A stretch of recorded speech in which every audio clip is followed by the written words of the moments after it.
Module 6, India's foreign trade. Role of foreign trade. The classical and neoclassical economists have always emphasized the growth promoting effects of international trade. According to them, foreign trade is not merely a device for achieving productive efficiency, but also an engine of growth. Foreign trade has worked as an engine of growth in the case of Great Britain in the 19th century and in the case of Japan in the 20th century. The growth of Indian economy after independence has been greatly influenced by her foreign trade. Classical economist ആയാലും neoclassical economist ആയാലും എല്ലാ കാലഘട്ടങ്ങളിലും international ട്രേഡിന്റെ ഗ്രോത്തിനെ promote ചെയ്യാനുള്ള കഴിവുകളെ കുറിച്ച് അവരെന്നും പ്രതിപാദിച്ചിട്ടുണ്ട്. അവരെ സംബന്ധിച്ച് foreign trade എന്ന് പറയുന്നത് കേവലം പ്രൊഡക്റ്റീവ് എഫിഷ്യൻസി അറ്റൈൻ ചെയ്യാനുള്ള ഒരു മാർഗം മാത്രമല്ല, മറിച്ച് വികസനത്തിന്റെ യന്ത്രമായിട്ടാണ് അവർ കണ്ടത്.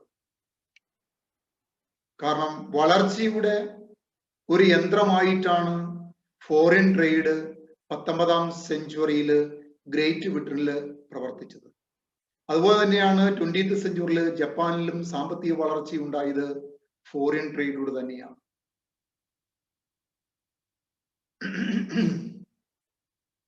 ഇന്ത്യൻ സമ്പദ് വ്യവസ്ഥയുടെ സ്വാതന്ത്ര്യത്തിന് ശേഷമുള്ള സാമ്പത്തിക വളർച്ച എടുത്താൽ നമുക്ക് അവിടെയും ഫോറിൻ ട്രേഡിന്റെ പ്രാധാന്യം കാണാൻ സാധിക്കും.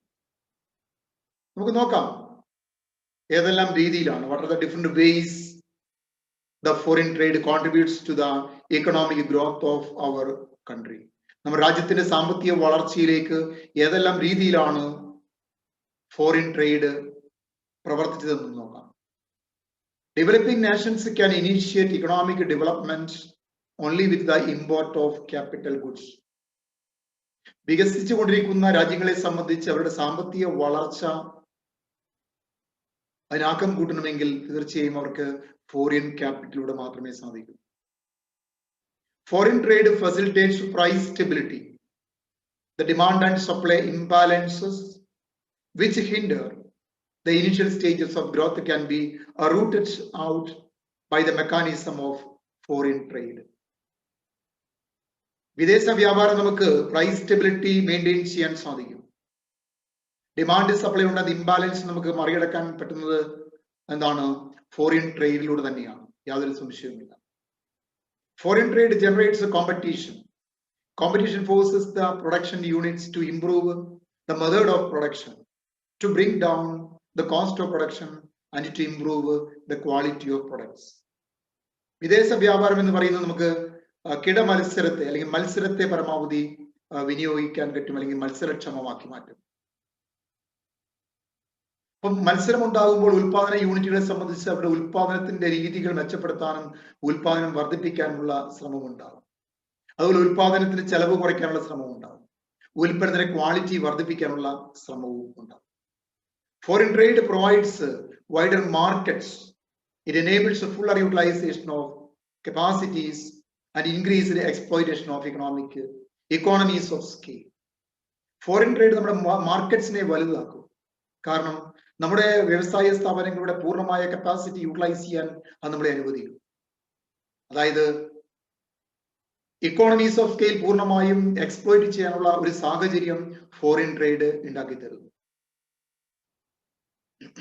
നെക്സ്റ്റ് നമ്മൾ കാണുന്നത് ഇന്ത്യസ് ഫോറിൻ ട്രേഡ് ആണ്. അത് രണ്ട് ഹെഡിലൂടെയാണ് നമ്മൾ കാണുക. ഒന്ന് വോളിയം ഓഫ് ഇന്ത്യസ് ഫോറിൻ ട്രേഡും, രണ്ട് കോമ്പോസിഷൻ ഓഫ് ഇന്ത്യസ് ഫോറിൻ ട്രേഡുമാണ് ഈ യൂണിറ്റിൽ നമ്മൾ കാണുന്നത്. നമുക്ക് എന്താണ് വോളിയം ഓഫ് ഇന്ത്യസ് ഫോറിൻ ട്രേഡിലേക്ക് വരാം.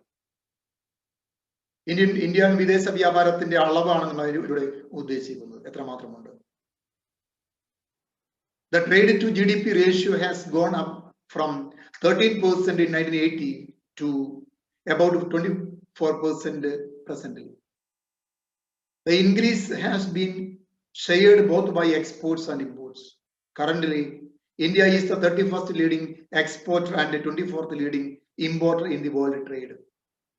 India's total exports have increased by more than 500 times during the last 6 decades. ഇപ്പോൾ ഇന്ത്യയുടെ വിദേശ വ്യാപാരം GDP യുമായി കമ്പയർ ചെയ്യുമ്പോൾ അത് GDP-യുടെ 13% 80-ൽ ആയിരുന്നെങ്കിൽ ഇപ്പോൾ അത് 24%. ഇത് എക്സ്പോർട്ടും ഇമ്പോർട്ടും കൂടി ചേർന്നാണ് കേട്ടോ. ഇന്ന് ഇന്ത്യ ലോകത്തെ പ്രധാനപ്പെട്ട എക്സ്പോർട്ടിംഗ് രാജ്യങ്ങളിൽ 31ാം സ്ഥാനമാണ് ഇന്ത്യക്കുള്ളതെങ്കിൽ ഇമ്പോർട്ടിംഗിൽ 24ാം സ്ഥാനമാണുള്ളത് വേൾഡ് ട്രേഡിൽ. ഇന്ത്യയുടെ എക്സ്പോർട്സ് എന്ന് പറയുന്നത് ഈ കഴിഞ്ഞ 6 പതിറ്റാണ്ടായി എടുത്തു കഴിഞ്ഞാൽ 500 മടങ്ങായി വർദ്ധിച്ചിട്ടുണ്ട്. India's total imports have increased more than 370-fold during the course of economic planning. The value of imports has increased from 6,808 crores in 1950-51 to 4,78,808 crores in 2004-5. The relation between imports and GDP in India has been more or less stable. Imports during the first 30 years of planning generally varied below 6.5% and 8.5% of national income. Since 1979-80, this ratio has stabilized itself at a higher level below 8 and 14%. ഇനി എന്താണ് ഇമ്പോർട്സിന്റെ അവസ്ഥ എന്താ നോക്കാം. ഈ ഒരു കാലഘട്ടത്തിൽ എന്താണ് നമ്മുടെ ഇക്കണോമിക് സാമ്പത്തിക ആസൂത്രണ കാലത്ത് ഏകദേശം 370 മടങ്ങായി നമ്മുടെ ഇമ്പോർട്ട് വർദ്ധിച്ചിട്ടുണ്ട്. അതിന് വാല്യൂ ടേംസിൽ പറയുവാണെങ്കിൽ 1950-51 6,808 കോടി രൂപയായിരുന്നെങ്കിൽ ഇമ്പോർട്ടെങ്കിൽ 2004-2005 കാലഘട്ടത്തിൽ 4,78,808 കോടി രൂപയായി മാറിയിട്ടുണ്ട്. അപ്പോൾ GDP-യും ഇമ്പോർട്സും തമ്മിലുള്ള റേഷ്യോ എടുത്തു കഴിഞ്ഞാൽ വലിയ കാര്യമായ വ്യത്യാസമില്ലാതെ പോകുന്നുണ്ട്. കഴിഞ്ഞ 30 വർഷക്കാലം എടുക്കുകയാണെങ്കിൽ ആദ്യത്തെ നമ്മുടെ പ്ലാനിങ്ങിന്റെ ആദ്യത്തെ 30 വർഷക്കാലം എടുക്കുകയാണെങ്കിൽ അതിന്റെ ഒരു റേഞ്ച് എന്ന് പറഞ്ഞാൽ 6.5-നും 8.5% ഇടയിലാണ്. 79-80 കാലഘട്ടത്തിൽ ഈ റേഷ്യോ എന്ന് പറയുന്നത് ഏകദേശം 8-നും 14-നും ഇടയിലായി സ്റ്റെബിലൈസ് ചെയ്യപ്പെട്ടിരിക്കുകയാണ്. ഇതാണ് ഇന്ത്യയുടെ വോളിയം ഓഫ് ഫോറിൻ ട്രേഡിനെ കുറിച്ച് പറയുന്നത്. രണ്ട് നമ്മൾ കാണുന്നത് composition of India's foreign trade ആണ്. എന്തെല്ലാമാണ് അതിനകത്ത് ഉള്ളത്, എന്തൊക്കെയാണ് നോക്കാം. കോമ്പോസിഷൻ നമ്മൾ ആദ്യം പറയാൻ പോകുന്നത് എക്സ്പോർട്സിനെ കുറിച്ചാണ് പറയുക, പിന്നീട് നമ്മൾ ഇമ്പോർട്സിനെ കുറിച്ച് പറയും. എക്സ്പോർട്സ് നമുക്ക് നോക്കാം. There are two marked features of composition of exports as these have emerged during the 5.5 decades. പ്രധാനമായി 2 സവിശേഷതകളാണ് ഈ ഒരു എക്സ്പോർട്സിനെ കുറിച്ച് പറയാനുള്ളത് കഴിഞ്ഞ 5.5 പതിറ്റാണ്ടായിട്ട്. നോക്കാം. Till 1965-66 65-66 വരെയുള്ള കാലഘട്ടം. During this period, India's export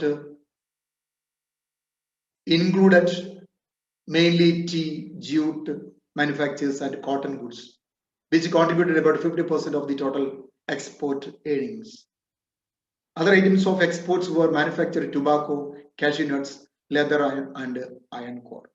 നമ്മുടെ ഘടനയിൽ ആ ബാസ്കറ്റിൽ എന്തൊക്കെയുണ്ടെന്ന് ചോദിച്ചാൽ 65-66 കാലഘട്ടത്തിൽ ഏറ്റവും കൂടുതലായിട്ടുണ്ടായിരുന്ന 50% നമ്മുടെ ജ്യൂട്ടും കോട്ടൺ ഗുഡ്സുമായിരുന്നു.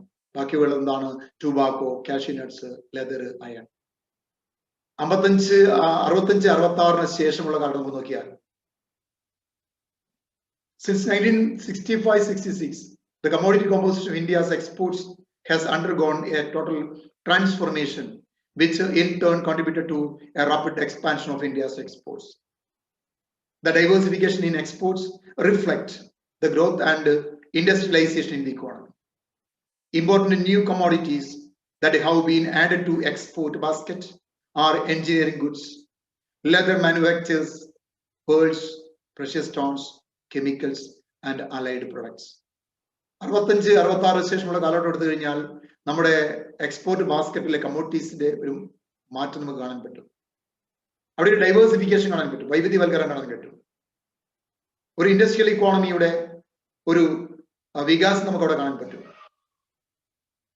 ആ പുതിയ കമ്മോഡിറ്റി എന്ന് പറഞ്ഞാൽ അതിന് വന്ന് പ്രധാനപ്പെട്ട എക്സ്പോർട്ട് ബാസ്ക്കറ്റ് വന്ന കമ്മോഡിറ്റി എഞ്ചിനീയറിംഗ് ഗുഡ്സ് വന്നു, ലെതർ ഗുഡ്സ് വന്നു, പേള്, പ്രഷ്യസ് സ്റ്റോൺസ്, കെമിക്കൽസ്, അതുപോലെ അലൈഡ് പ്രൊഡക്ട്സ് ആണ്.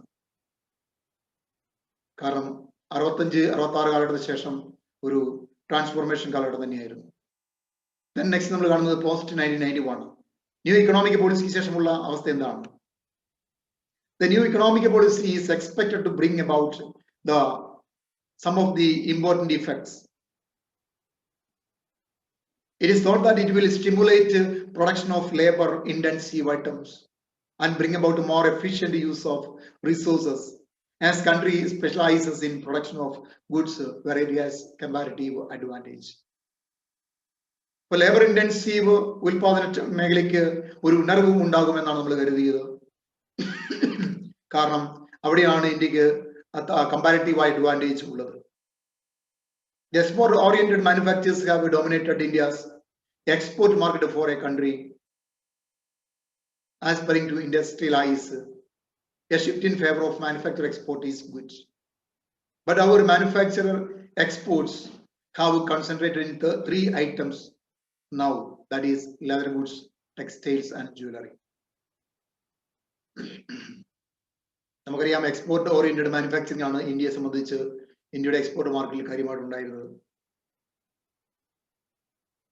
അപ്പൊ അതൊരു ഷിഫ്റ്റ് നമുക്ക് കാണാൻ കഴിഞ്ഞു. പക്ഷേ നമ്മുടെ മാനുഫാക്ചർ എക്സ്പോർട്സ് പ്രധാനമായും 3 ഐറ്റംസിൽ മാത്രമായി ഒതുങ്ങി എന്നുള്ളതാണ്. അത് ലെതർ ഗുഡ്സും ടെക്സ്റ്റൈൽസും ജുവല്ലറിയുമായിരുന്നു. എന്ന് പറഞ്ഞാൽ 91 ശേഷം കാര്യമായിട്ടുള്ള എക്സ്പോർട്ട് ഇംപ്രൂവ്മെന്റ് ഉണ്ടാക്കാൻ നമുക്ക് സാധിച്ചില്ല എന്ന് പറയാം. ഐറ്റംസുമായി ബന്ധിച്ച് പറയും. രണ്ടാമത് നമ്മൾ കാണുന്ന ഇമ്പോർട്ട്സ് ആണ്.